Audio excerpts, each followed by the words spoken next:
good morning. Welcome to another edition of Living the Amazing Life podcast. I'm yours truly, Coach Tim Harrell, your motivational leadership expert, as well as your business accelerator. I'm so glad to have not only one of my elders of Rebirth Church, but a friend, a family member on the podcast today. Come on, give it up for William Spratley. Give it up for William Spratley, a great man of God. And I'm telling y'all want to share this episode today, and make sure that all of our newcomers, make sure you subscribe to our channel and make sure you share it with your friends and family. And so we're going to jump right into our podcast on this morning. Hey, it's podcast number 39. My God. Wow. Podcast number 39. And so we're excited about, moving along and being consistent, because one of the things that I teach in leadership is people take you serious when you're consistent. That's right. And so as we go into our time together, I just want William Spratley, Elder William Spratley, just kind of share his story and his journey, and kind of take us a little back, take us back a little bit, and kind of walk us up to today. Who is William Spratley? Sounds good. First of all, I just want to thank Coach Tim, my apostle, for having me on the podcast. It's a great honor to be a part of this today. Who is William Spratley? Right. What a question. I would say that I am someone who has been through the fire. And when I say been through this fire, so to speak, I'm talking about the evolution of my life. I grew up in a poverty-stricken community. My father was a heroin addict early on. My mom was addicted to crack cocaine. And so I was left to be raised by my environment. Right. My environment captured my life. Right. Ultimately led me to being a major player in the drug game in my community in the Norfolk area. I was involved in a lot of violence. If shooting and violence was going on, my name was ringing, and a part of that. It's something that I'm not proud of. But when I remember one time getting a copy of my criminal record, and I cried when I saw it. Wow. So much just ignorance and just captivated by that lifestyle led me to a life of violence and drug addiction. Cocaine, snorting cocaine was my drug of choice. Ultimately led me to facing 140 years in prison. Wow. And only by the grace of God, because I had already made a decision for Jesus Christ 2 years before my sentencing, that they gave me 20 years and they suspended all but 5 years. And it's been 33 years later. I'm a husband, a father, an entrepreneur. I have a career, elder in the church, pastored 2 churches, and so the rest is history. Wow. So I want to walk back a little bit, because your story is so interesting. How you overcame. You started out as a kingpin. You were considered, and correct me if I'm wrong, you were considered as a well-known drug dealer in the Norfolk City, Norfolk, Virginia area. Yes. And even though we're cousins, and we didn't grow up together, we knew each other from afar off. I used to hear about you, man. Wow. I used to hear about this cat, man. That this cat was running. You were a force not to be reckoned with. Yes. I used to hear that. I said, your cousin William, he's a dangerous cat, and kind of tell us about then, because I know our viewers would like to know, what was that like living as one of the biggest drug dealers in the city? Well, I probably won't one of the biggest drug dealers in the city, but I was a major player in the game. Right. Okay. But I always grew up having to fight. But when New York invaded this area, right, Hampton Roads, you had to adapt to another way of handling business, right, in the streets, because they didn't want to fight. Mm-hmm. They wanted to shoot. And with my prior service history Mm-hmm. in the Army, Right. I ain't had a problem shooting a gun. So I adapted to whatever was necessary to survive in the game. Right. Yeah. And I guess that's a part of that environment that you dwell in. You have to, if you don't adapt, what happens if you don't adapt? Well, if you don't adapt, you will get erased from the game. Right. And I mean, there was a lot of killing going on during that time. A lot of my friends lost their life to the game, to jealous people, Right. robbing, and so many other factors that play into the game. But if you didn't adopt to that lifestyle, then you were subject to be taken out by that lifestyle. Right. So how did you, there's a code in the street when you're selling drugs that you shouldn't get hooked on your own supply. How did that happen? I know that was I heard you share that a while back that you got kind of hooked on your own supply. Yeah. But I would say an addiction is addiction. Right. But luckily I had access to as much as I wanted. Right. So if I would have to rely on my income to support my habit, I probably would have lost everything. But because I had a supply, it was easier for me to maintain my addiction and not go off the deep end. Right. And so, yeah, I tried a few other drugs and they didn't work for me. Only one time. Right. And for the first time, I snorted cocaine. That's sniffing, and I got addicted. I only did it when I wanted to. It wasn't controlling me to where I had to have it every day. Right. But when I did, I was on a binge. Right. So you talked about you did 5 years in prison. Is that where you met Christ, in prison, or you had your conversion in prison? I actually met Christ in Norfolk City Jail 6E block in 1992. Okay. I was on work release. Well, they gave me school release because I was going to school to be an electrician. And so they gave me school release, 6 months in school release. And while I was on the work release program, I was still selling drugs.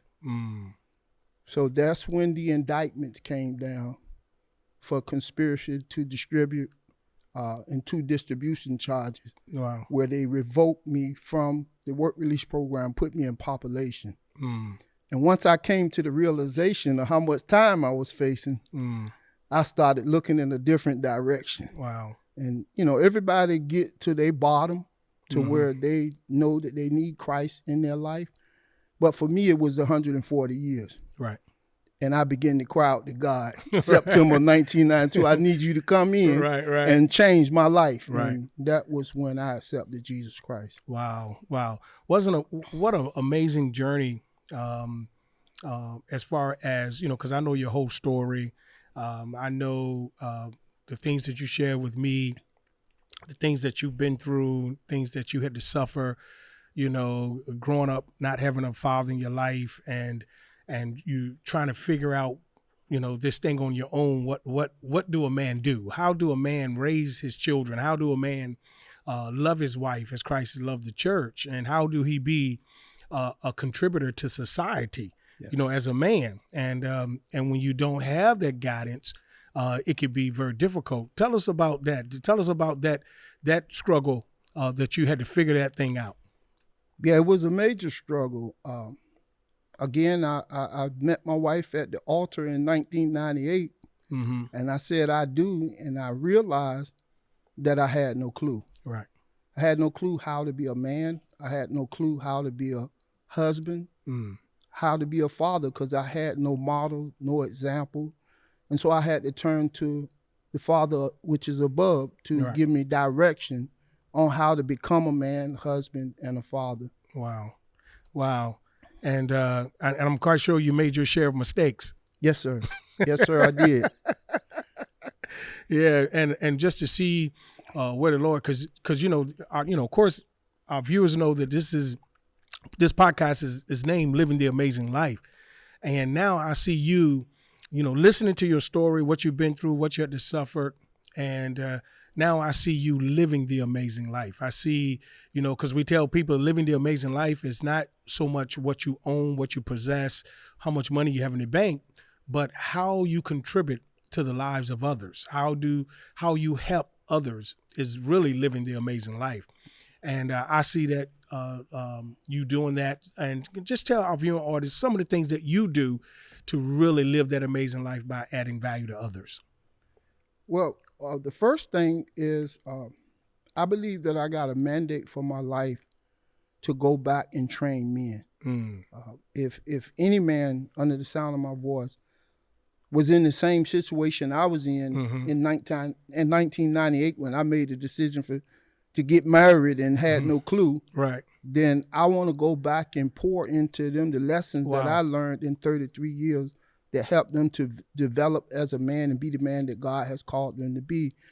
As well as the other extreme is I want to reach children from the ages of 10 to 17 years old without fathers in their life and kind of fill that void and be that role model for kids who don't have fathers in their life. Yeah. Because, you can really relate to them, even though, I had my stepfather on the podcast a few weeks ago, and we talked about, a father to another man's child. You didn't really get the chance to experience it because he was, my stepfather was really in my life, and he's one who led me to Christ, shared the things of God with us and different things like that. And you stepped in when my mom had 4 children. But you never had a chance to really experience that as far as, I don't know, did you have a stepfather that came into your life? Well, I did to a certain extent. Actually, my mom is married to him today. Right. But in the absence of my father, he then was my mother's boyfriend, but he provided some kind of security for us, right? Well, financially. But in far as a role model and being that example for us, I never got that from any man. Wow. So who are some of the men in your life that you really look up to that really has inspired you? You were able to mimic, kind of use them as a role model. I think there are a few men. One of the things I wrote in my book was my physical education teacher in the 9th grade was the first male that ever spoke positive in my life. And because of his words, it changed me to a point where I started getting my grades up and ended up participating in track and field and earned a full scholarship to Shaw University. And so he was the first male that spoke positive in my life. Bishop Courtney Macbeth at Calvary Revival Church was instrumental in awesome man of God. In the growth of and my maturity. I heard him for the first time when I was in Tazewell, Virginia, in the Department of Correction. The Voice of Revival came on, and I was like, I never heard no preaching like that before. Right. And so it was one of my goals when I got out of incarceration to visit his church. So I would say he was a major player in my development. That's great. And that's great to have positive men of God in your life to help mold and shape you in the direction that you're going in, because, just like, I had my father, then I had other men in my life that helped me to kind of, because I look at it from this standpoint, you have people for various seasons of your life. So, there was a season that Bishop Macbeth was an intricate part of your development. Yes. And then he may not be in this season of your life. I know you're a part of Dream Releasers, coaching, certification, and Dr. Chan is a big part of both of our lives. He really influences us in a tremendous way. So like for me in this season of my life, he is an instrumental part of who I'm becoming. Yes. Because we still evolving. We never stop evolving as men. And we should always have that desire to evolve, to become better, to become more impactful, not only in our families, not only in our churches, but in our society. And even though this podcast is being shared a Monday after our men's conference, we coming off this weekend is Monday, the 28th, and we're on this podcast, and we just had an impactful weekend with our When Men Lead conference, and you give leadership to that. What really inspired you to really want to do this conference that we just had this past weekend? Well, one of my goals was when I was incarcerated, the visit a Manpower men's conference. Right. Well, I never got to go to Manpower. Right. So because I never got to go, I believe the Lord put the idea in my heart to create one. Yeah. And so it's my opportunity to not only be in that environment, but to give back to men. Yeah.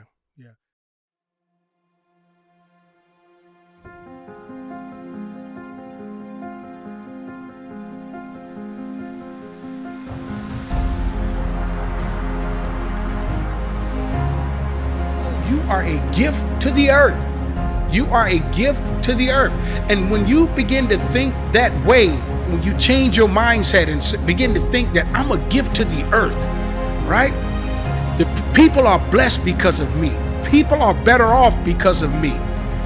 When you begin to think that way, it shifts your perspectives, your decisions, things that you go after. It shifts that. Because now you're not, and I'm not saying that you're thinking that you're better than everybody. No, you're thinking that, your thinking is, I'm a gift to the earth, so I have something to offer. And most of us, we don't pursue our dreams, we don't pursue our goals, we don't go after what we desire, is because we believe that we don't have anything to offer. I'm here to tell you, you have something to offer. And God He put it in you. You just got to find that, and it's all wrapped up in your original you. And once you find that and take an assessment of that, you'll know what you can offer. You'll know the gift that you have. You'll know your purpose and what you can do to make someone else's life better. Bruce Lee said, self-knowledge involves relationship. To know oneself is to study oneself in action with another person. Relationship is a process of self-evaluation or self-revelation.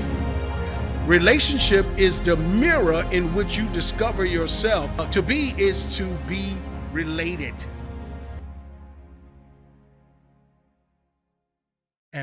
So I really appreciate and applaud you willing to share your story, and not only share your story, but to really do something to help others.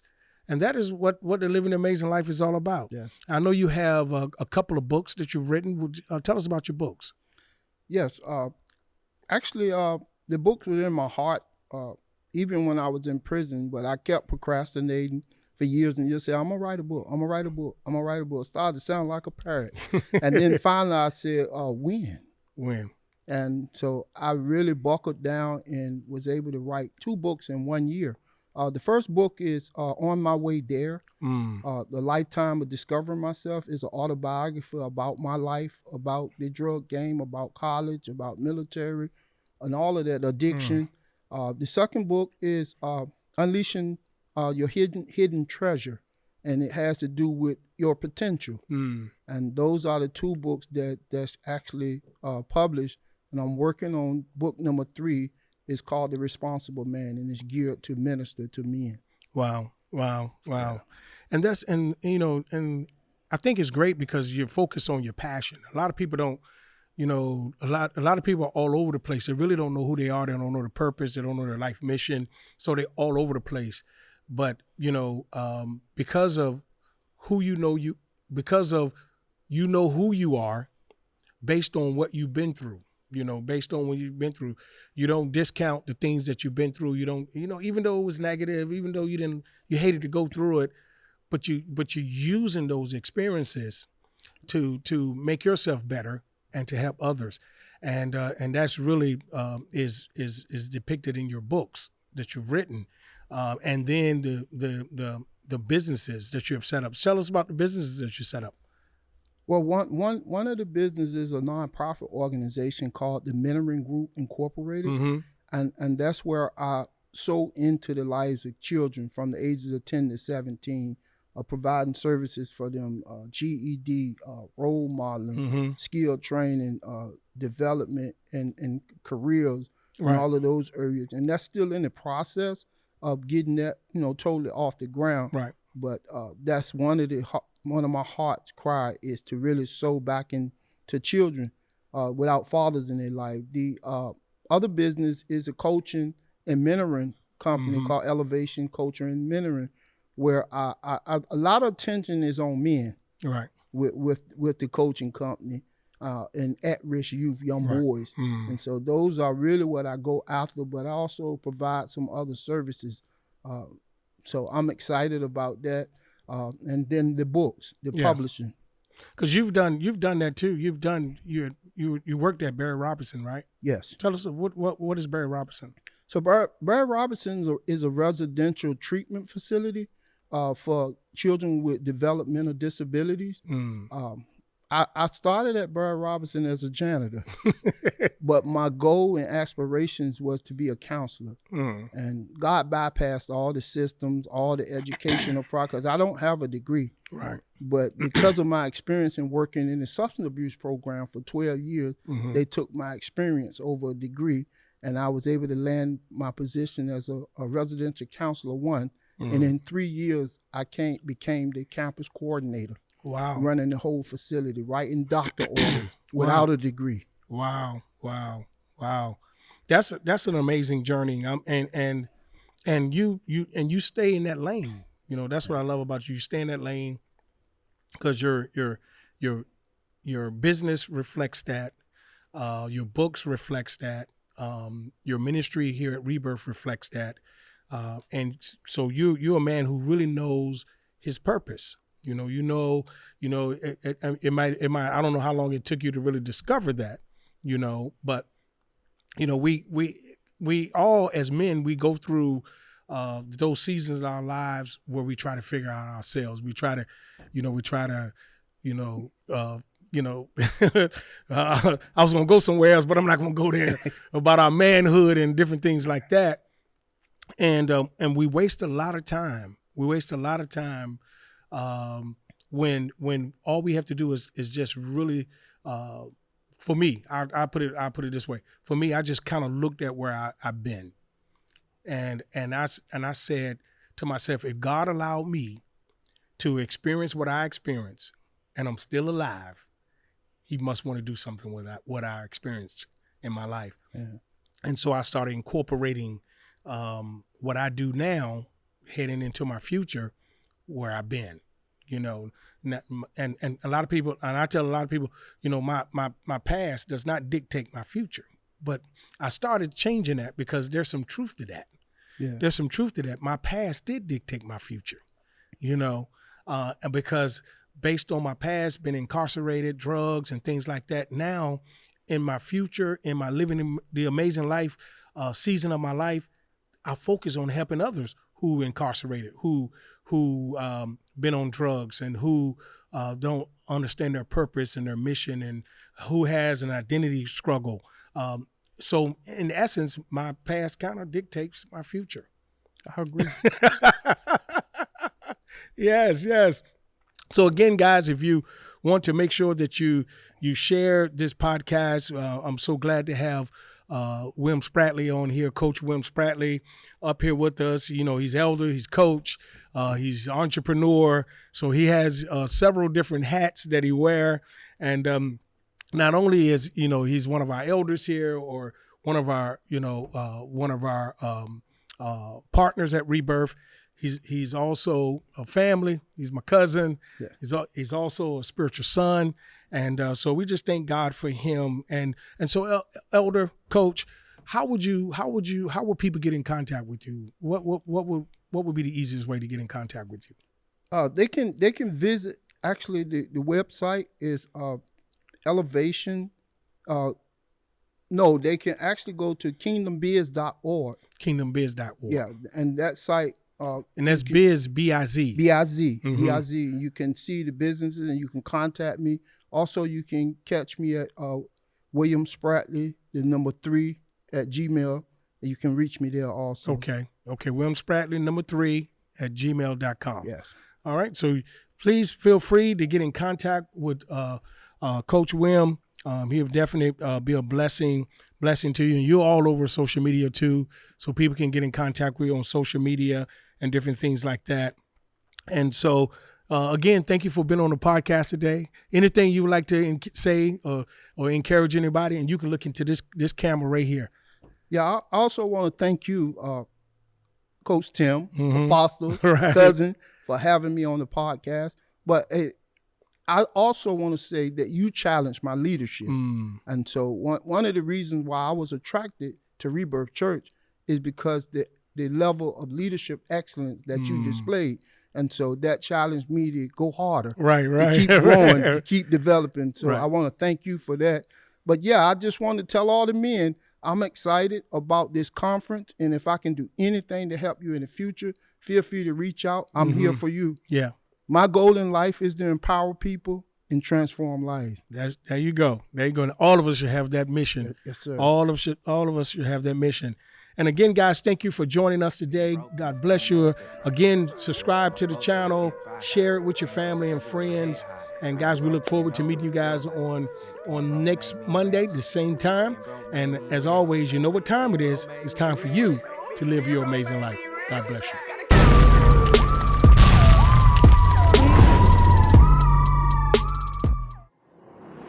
I came from being a janitor to owning my own multi-million-dollar janitorial company. And I became a very successful entrepreneur, creating wealth for me and my family to live the amazing life. I want to show you how. Meet me here every week for the Living the Amazing Life podcast, where I will show you how I help others like yourself stop working in the business and working on the business. It's time for you to live your amazing life.